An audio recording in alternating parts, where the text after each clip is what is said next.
আবারও দুই বাংলাদেশি যুবক গ্রেফতার। অবৈধভাবে ভারতে প্রবেশ এবং বাংলাদেশে ফিরে যাওয়ার আগেই ফের দুই বাংলাদেশি যুবককে গ্রেফতার করল নদিয়ার ধানতলা থানার পুলিশ।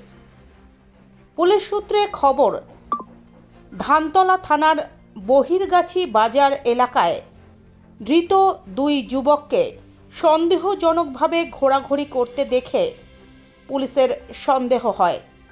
তারপর ওই দুই যুবককে জিজ্ঞাসাবাদ করলে পুলিশ জানতে পারে তারা অবৈধভাবে বাংলাদেশ থেকে ভারতে প্রবেশ করেছে বেশ কিছু মাস আগে। এরপর আবার বাংলাদেশে ফিরে যাওয়ার পরিকল্পনা ছিল তাদের। তার আগেই পুলিশ তাদেরকে গ্রেফতার করে। ধৃতদের আজ পুলিশ রিমান্ড চেয়ে রানাঘাট আদালতে পেশ করবে ধানতলা থানার পুলিশ।